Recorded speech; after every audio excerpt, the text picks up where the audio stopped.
What's good, everyone? So in today's video, we're going to be talking about how to handle appointment setting objections. Not sales objections, not when you're on the sales call. I'm talking about appointment setting objections. So by the end of this video, you will have identified the many different types of objections you're going to get while trying to book someone on a call and how to handle every single one of them, okay? This is going to be quite cool because I don't see many people talk about this and everyone's talking about sales objections. So why not spin it on its head and give you how to handle appointment setting objections, okay? There can always be a bit of friction when trying to get someone to book some one-on-one time with you. So I'll just show you exactly what I do to handle this stuff. So follow me on Instagram as well. If you want to see behind the scenes, it's in the description at the Matt Jacob.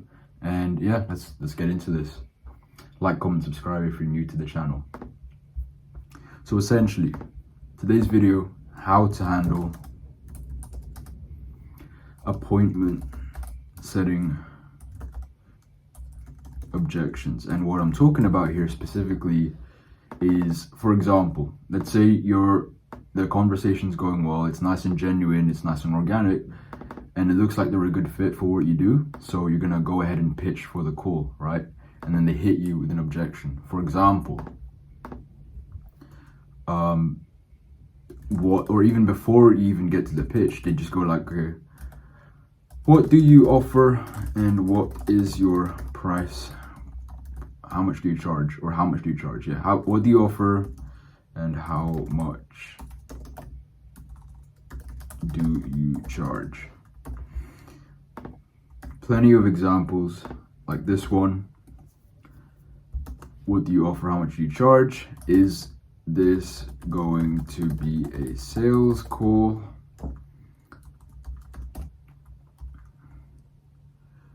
Are you about to pitch me? What else? I'm currently working with someone right now.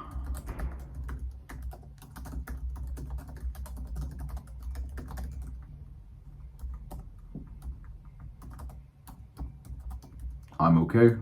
I'm fine.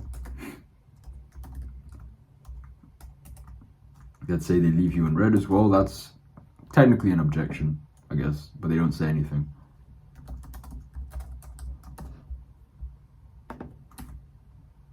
Yeah, so there's many different examples. We're just going to go through them one by one. I know you're offering something and right now I'm just not interested. Thank you. Yeah, let's go through these, and if more come up, I'll put them in. And I really just want to make this as valuable as possible and cover all the topics so that you're set up in the right way, and your appointment setter, let's say you have an appointment setter, you can send them this video and train them up on how to answer certain objections, okay? So let's start with this one. What do you offer? How much do you charge? Actually, let's start with some principles, because as you know, I'm a very principled thinker over tactics, and it's best if we just lay the foundation how to answer objections. It's, to be honest, it's not that different from handling a sales objection. A lot of the principles stay the same, and that is to hold the frame. Essentially what that means is to have control of the conversation and where it's going, as well as the conviction. I think even before you get into any setting appointments, right, any conversations, you just want to have this utter belief in what you do and how you can help people, aka conviction. So have 110% conviction that you can help, and that they're worse off if they don't hop on a call than, yeah, if they don't hop on a call, they're actually worse off. Like, if you think about it, it goes back to this doctor analogy that floats around a lot, and it's a good analogy, okay? The basis of the analogy is that you are the doctor and the prospect is the patient, and if the prospect was suffering an illness, for example, it's a question of, are you going to leave them and let them continue suffering with that illness, and obviously in severe cases, death?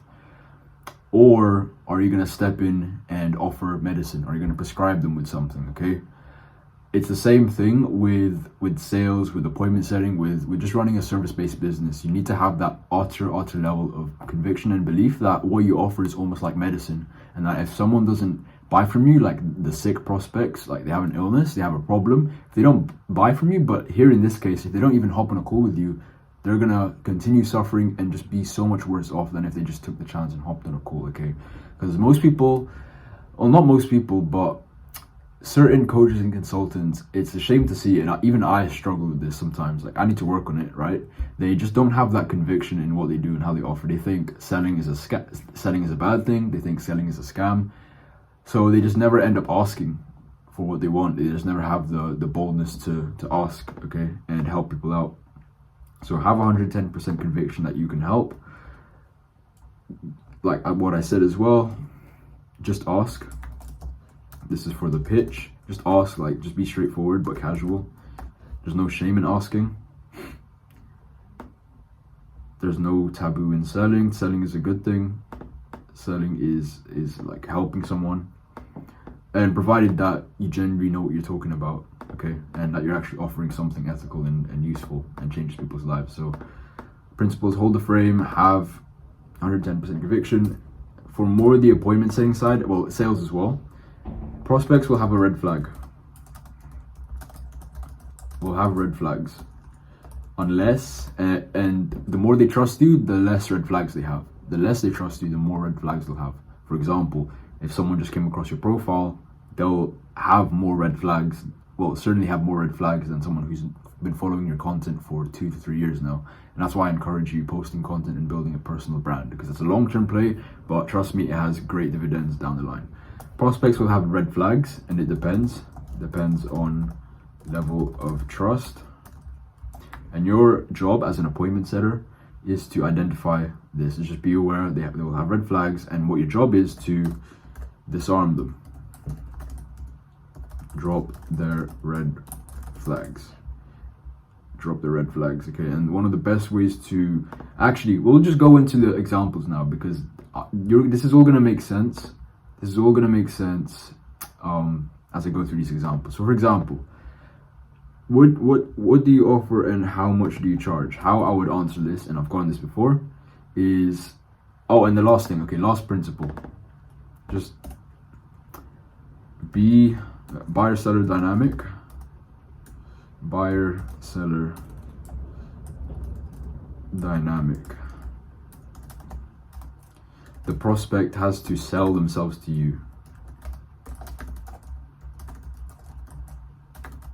instead of the other way around. You know how it normally is the business owner tries to sell how good their product or service is to the prospect, and they basically try and sell themselves and show them why they're the best and convince them, okay, prove themselves to them. In this case, you need to stand out, they need to prove themselves to you, and that comes with a level of abundance mindset, but it's also just realizing that they're way more likely to be open to hop on a call and respecting you if you make them the buyer almost, if you make them the seller almost, trying to sell themselves to you, and if you're the buyer and you're trying to wait and see for a good reason why they should even hop on a call in the first place, okay? So the prospect has to sell themselves to you. I already wrote that. And then let's write down abundance mindset. Okay, so these are the principles when handling appointment setting and objections, and sales objections too. This also works for that. So what do you offer and how much do you charge? What I would just say here is, and add in your own personality as well. Just spit in your own personality, don't copy paste. What do you offer and how much do you charge? I pretty much just say like something like, I don't even offer, wasn't planning on offer you anything thing. I wasn't planning on offering you anything. Don't even know if you're a good fit. And then follow that by a question. For example, let's say in this business thing, question, okay, so yeah, I just, yeah, this is to keep it simple. I wasn't planning on offering you anything. Don't even know if you're a good fit. And what this does is again, buyer seller dynamic. It shows that you want the sale, not the sale, but you want the meeting less than them, in a way, because you're saying that you're disqualifying them. They're expecting that you're gonna try and sell them and just give everything you got in order to get them on a call. But you, however, again, they're the seller. They have to sell themselves to you, and then you're the buyer and just waiting to be convinced. Okay, so you're holding the frame. You don't answer. Okay, this is a good principle, right? You do not answer their questions, because then you're giving away the frame, and giving away the frame means they now have control over how the conversation goes, and they can just ask questions, and then it just goes spiral into a death loop, and you don't want that. Okay, you want to get it towards pitching the link and pitching the call. So do not answer the question. So I'm not going to say what I offer, how much I charge, unless in the right context I pretty much have to. But I will say I wasn't planning on offering you anything. Don't even know if you're a good fit. So you're disqualifying them. They're saying they now have to chase you, try and sell themselves to you. And then to hold the frame, you ask them a question, because in one of my earlier videos about appointment setting training, if the one who asks the questions has control over the conversation, they have the frame. So you want to be asking a question, and this could be any question. It depends on what you do, just to figure out more of the current situation. That's how I handle this one.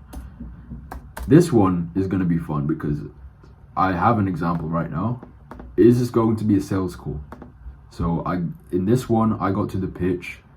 I got to the pitch, and then he says, is this going to be a sales call? And this is a lovely example of how I handle this. This is copied straight from Facebook Messenger. Pretty much the prospect said, I see, now it works. So I reminded them, I asked them if the link worked. They said it does work, because they didn't book a link in straight away. It says, I see, now it works, but just to save our time, is it going to be a sales call? Now watch what happens if I had said yes, if I had answered the question. What do you think would have happened if I answered the question? If I said yes, it's going to be a sales call, he wouldn't have booked it in the first place. Okay? Just leave me on red. And this is what you do to avoid that. That's what you don't do. You don't answer the question. This guy doesn't want to hop on a sales call. And then this is what I say. Well, if you want to be sold, then I'll make it a sales call. Haha, send. What that does is, as well, we'll add one more principle. Best way to disarm them is humor, cracking a joke. Again, disqualifying them, almost pushing them away, because then one person has to be chasing in the interaction, and that's definitely not going to be you. So if you disqualify them, they're going to start chasing for your approval. Humor, disqualifying them, maybe even taking the conversation a completely different route, maybe like away from business, so changing the topic. In this case, I wanted to make a joke. I made a joke out of it. Well, if you want to be sold, then I'll make it a sales call. Haha, send. In all seriousness, is sarcasm. So, and then I said, in all seriousness, I just offer one-on-one time for people who I think I can genuinely help. And sometimes they are, sometimes they aren't. Again, buyer-seller dynamic. You are the buyer, they are the seller. I just offer one-on-one time for people who I think I can genuinely help. So it removes a red flag. So, okay, maybe it is a sales call, but again, sales calls aren't bad. You shouldn't have a bad stigma about it. It's just seeing where they are, seeing where they want to get to, and then prescribing that medicine, like the doctor frame, like that doctor mindset, giving them the medicine if it's a good fit.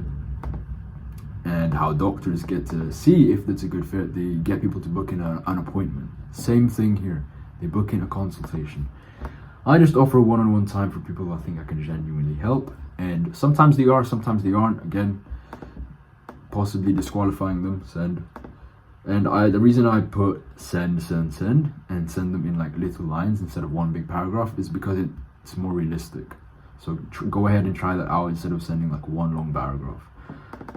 But there's no pressure at all. So just keeping the red flags down. Like there's literally no pressure at all. Like if you guys, like right now, if you want to book a call, book a consultation and see if you're a good fit for what I do and how I can help you, like get more leads and just pack out your calendar, because I've done it for myself. I've helped other people, so there's literally no reason why I can't help you. And I haven't spent any money on ads or funnels. Just book in a call down below, feel free. And this is kind of the same thing. Like, there's no pressure at all. You said you've been having trouble booking calls and after making a ton of looms, so I thought, why not see if I can help you? Send. Here is important, because in sales they teach you to loop back, and what looping is, I hate to make this super complicated. I hope it's not being too complicated. These are just principles I've picked up along the way, but I had to include this, right? Looping in sales, as you know, is like looping back to what they said earlier, or looping back to a certain part of the sales process, what they said earlier. Loop back what they said they wanted, / the outcome, / the pain.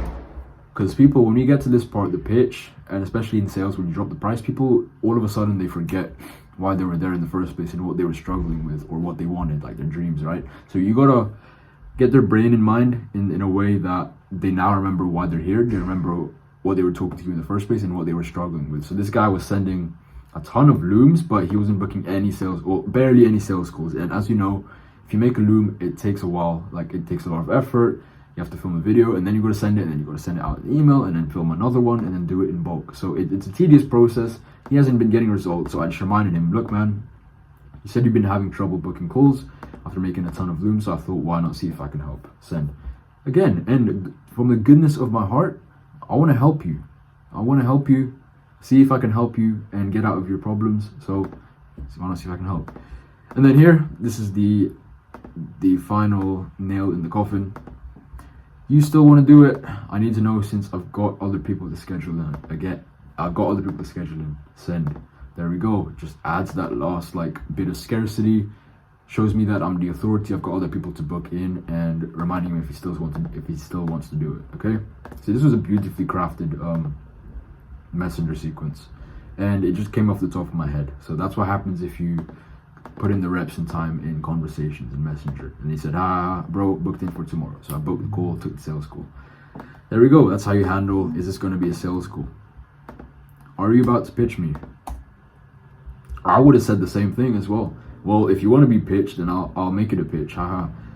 There we go. I would say the same thing. If you want to be pitched, cool. Like, make a joke out of it, make your own joke out of it. Disarm the red flag. So disarm however you want. So humor, switching the I don't know, switching. I like humor a lot. So,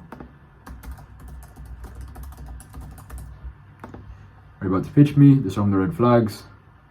Hold the frame and don't answer their questions immediately, because then you're giving away that frame. Just be honest. Be honest.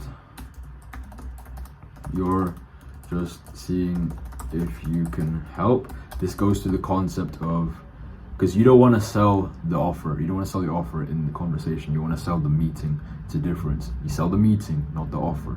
Where you sell the offer is when they're on a sales call, okay? So you're just seeing if you can help. And add a bit and toss in a bit of scarcity, authority. Maybe mention a client that's similar to them that you've helped, so you just see it's a no-brainer for you to reach out and see if you can help them. Any results, even scarcity, authority, abundance mindset, disqualify them if you want. Just push, because you don't want to be desperate. So this is how you do it. And then last thing is the CTA. So remind them. You can even loop back what their problems were. So their brain goes back to, oh, okay, I was actually struggling with sending looms and not getting a ton of sales calls. Or if you are in real estate, for example, if you help real estate agents, realtors, right? They're not getting a ton of qualified leads. That's what they were struggling with in the first place, right? So remind them of that. Remind them. And then CTA, call to action. Ask them if they still want it, or ask a question so they take some action. You still up for it? You're still up for it. let me know. There we go. And then you should win them back in, okay? And this, you shouldn't just see this as like a bandage, right, that you just put over a broken leg.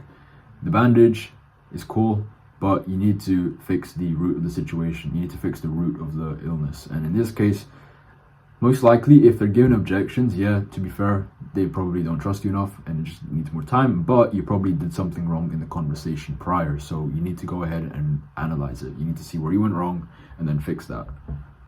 I'm currently working with someone right now, so I helped someone yesterday. He was dealing with someone who, in the conversation, in the messenger, in the inbox, who said this, and I just told him to say, no worries, like just super casual but direct.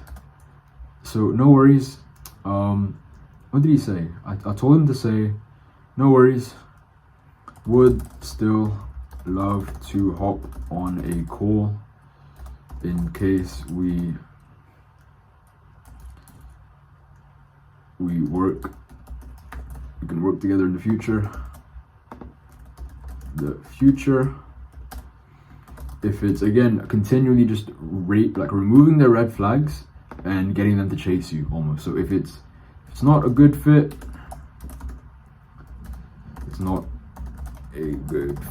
and you can go about the rest of your day.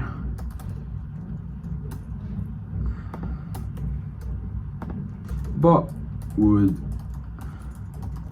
still love to see how I can help out. And then you could reference a client that's similar. Reference, like we just helped out James. He was in a similar position as you, making 0. Now he's booking about 2 to 3 sales calls a day. He's making 10K a month. Cool. As long as it's similar to them, okay? So that's the short version. No worries, would still have to hop you on a call. Casual, removes the red flags, and almost just puts you in that buyer frame. If they say I'm okay, I'm fine, honestly, just say like, and usually I get this if they think that I'm about to sell them or pitch them. Yeah, just same thing. A lot of it's the same thing. Just like, okay, cool, validation. Okay, cool. Honestly, wasn't gonna sell you anything, just wanted to have a genuine chat, and maybe ask a question. Keep the conversation going, keep digging until you find some leverage, okay? Just, I'm okay, I'm fine, I don't need your service, I don't need you right now, cool. I know you're offering something, and right now I'm just not interested, thank you. Same thing. Disarm the red flags. Say that you weren't going to sell them anything, because it's unethical. It's just unethical if you try and sell someone if you don't know if they even need it or not. There's a saying that goes, prescription before diagnosis is malpractice. And I'm using a lot of doctor terms, but it's true. If you prescribe someone medicine and you don't even know if they need it yet, that could cause adverse effects or even harmful effects and just not be good for them, okay?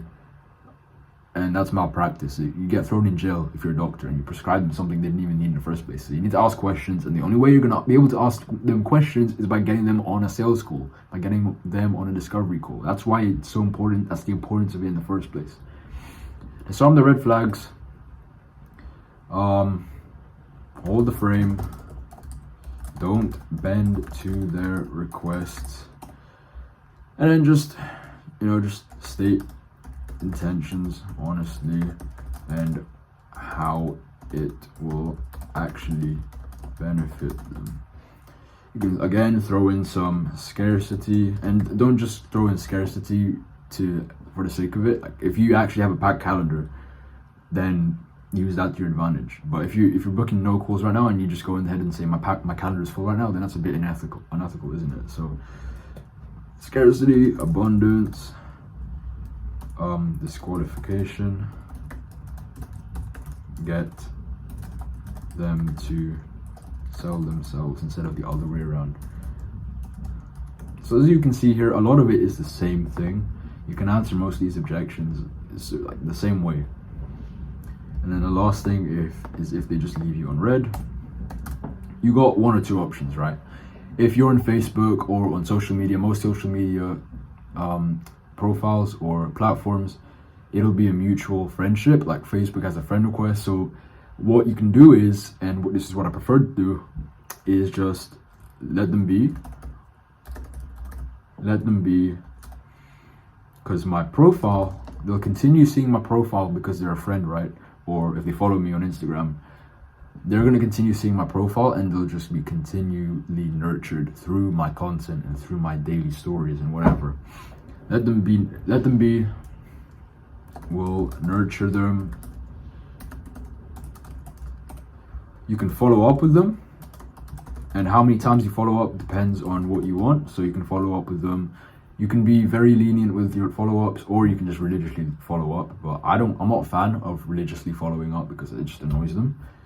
So you got to use some emotional intelligence here. You can either follow up, because sometimes some people actually they open a message and just forget to reply. Like life gets in the way, so follow up might be handy here.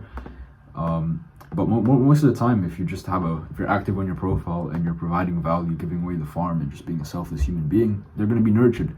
And then I've had people who have been following me for a while, and I know people who have been following my entrepreneurial friends for like years, from their YouTube channel, the Facebook profile, and then they make the right call to action, and then it just happens to be one day they say, yep, let's do it, let's hop on a call, and then they sign them on as a client. So that's the whole point. That's pretty much it. How to handle appointment setting objections. And I managed to get one example. I wish I could get more, but I don't want to draw this video out for too long. And I think it's just redundant, honestly. Like a lot of it is the same thing. Let's go through the principles one more time so you get a huge like understanding of how to do this. Principles: hold the frame, don't bend to their requests, maintain a buyer-seller dynamic, but make sure you are the buyer and they're the seller. They have to sell themselves to you. Prospects will have red flags. It depends on the level of trust. So if they've been following you for a while or just added you as a friend today, the level of trust they're going to have for you and the amount of red flags they have is going to be different. There are ways to disarm their red flags, such as like making a joke, incorporating humor, disqualifying them, pushing them away, changing the topic, etc. Having 100%, 110% conviction in your offer and your ability to help is like 80 to 90% of it, honestly. If you just have so much conviction that what you do works and helps people and get them results and changes their lives, then it's going to be a breeze. You have to believe to the point that they'll be worse off if they do not hop on a call, and you just feel sorry for them. Like it's their loss, okay? Don't be afraid to ask. Just ask. Pitch. People like it when you're straightforward in the pitch. Obviously, when you're early on in the conversations, you just want to build rapport and just keep it casual. But once it's a no-brainer that you can help them, pitch and be straightforward but casual at the same time. Be direct, and they'll actually appreciate that. Loop back what they said. They wanted outcome/pain. So just when people are, they're, whoa, this guy just pitched me, or oh, just dropped the price on the sales call.